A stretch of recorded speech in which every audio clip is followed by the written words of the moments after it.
How's it feel to be down here, back in the New Year's Day bowl game for the Gamecocks? What do you think this means about the progress of the program in year two? Well, I think it's great. When Coach Muschamp came on board 2 years ago, we weren't in the best situation with a football program, and if you would have said at that time 2 years from now you'll be playing a New Year's Day bowl, I would have signed for it. So we're excited to be here playing against a great team like Michigan, and the job that Coach Muschamp, his staff, the veteran players on this team, the culture they embraced immediately to give us an opportunity to play on New Year's Day, and we have 8 wins, going for number 9. What do you see about the foundation that he is building in year two in terms of just trying to establish what you need to have long-term success?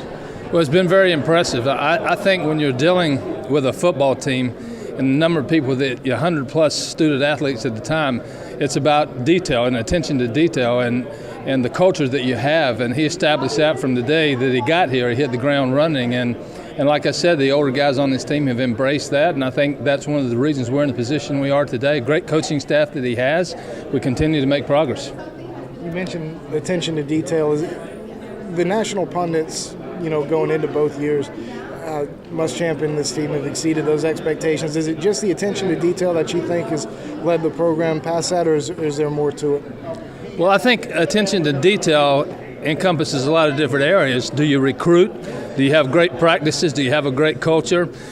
Are your student athletes, are they involved in everything that you do? And I think it's a total program, and they have a lot of fun. They work extremely hard, but you go back to attention to detail. I think it's all encompassing, and when you get so many things going in the right direction, then you do position yourself for success. It's no guarantee, but you do put yourself in a better position, and that's what Coach Muschamp has done here. Is there anything about either him or his staff that has surprised you over the course of the first 2 years?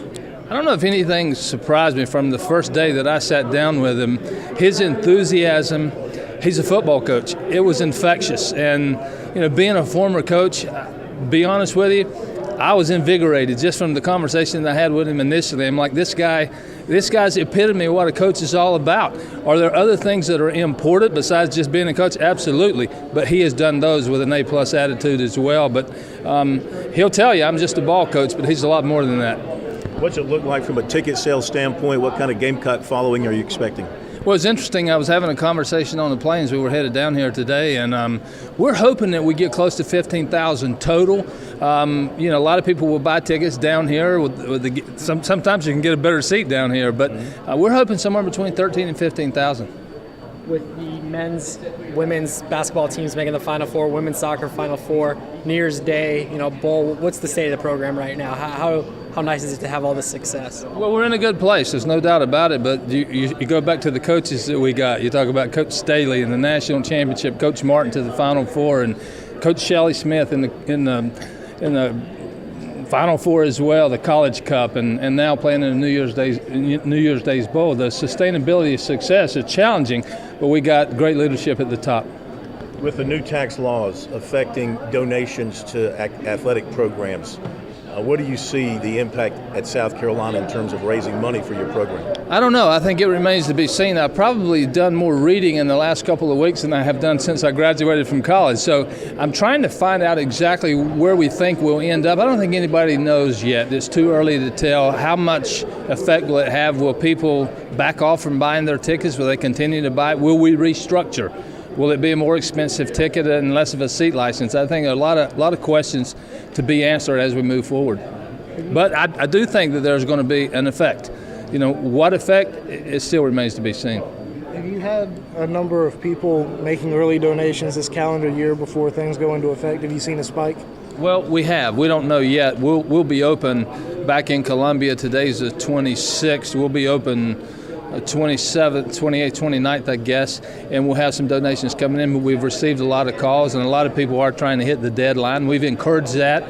We sent out a letter. We contacted all of our donors to let them know what was in effect for 2018 with tax reform. How's the progress coming on the football administration building? It's great. We got a roof on it right now, so in the bad days of winter, we'll be undercover. Greg Hughes, Contract Construction, tells me things are going well, so hopefully we'll be ready to go this time next year, but we won't move in because we'll be preparing hopefully for a bowl game, so we'll delay the move in. But sometime, probably by November next fall, we'll be ready to go. Let me ask you, too, in terms of the world of college football, with the playoff situation and minds of a lot of people, if your team doesn't make one of those 4 spots, it's a disappointing year. Number one, what are your hopes for South Carolina getting in that playoff sometime in the near future? And number two, how do you sell people on the idea that, going to the Outback Bowl or going to the Gator Bowl is still a positive for your program and a compliment to the team? Well, I did read an article that since the inception of the CFP, bowl ticket sales across all the bowls are down. But keep in mind, television has all the games, and there are 40 games, I believe, this year. So there's 80 teams playing, and that probably affects it in a big way. But you ask about our program, is it possible for us to be one of those Final Four? I absolutely think so. I mean, it's not going to happen overnight, but we put some things in place already, what Coach Muschamp has done. So any given year, hopefully the opportunity presents itself that we get a chance to play at the end of the year. But a New Year's Day Bowl is outstanding. We're delighted to be here, again, playing a team like a perennial power in Michigan, the great defense that they have. So pretty good record down here in the Outback Bowl. Let's try to continue. Restrooms, concession stands, concourses. I know that there's a lot of pushback from the fan base to upgrade some of that stuff as well at Williams-Brice. Do you have any timetable on some of those upgrades? Well, we do have some plans. We have a feasibility study completed on the west side.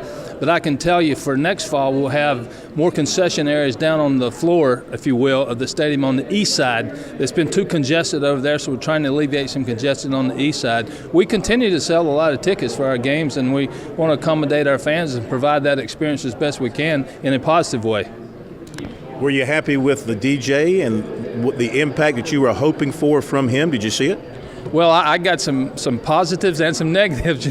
I get those Monday morning emails, but keep in mind, after a win, I don't get as many. So I think in general it was well received. I think a lot of people thought the enthusiasm was great, especially during second half runs. DJ got a little credit for getting things going. So I think it was a positive. I know from a recruiting aspect, it was well received. You want to stick with it? Yeah, we'll probably stick with it.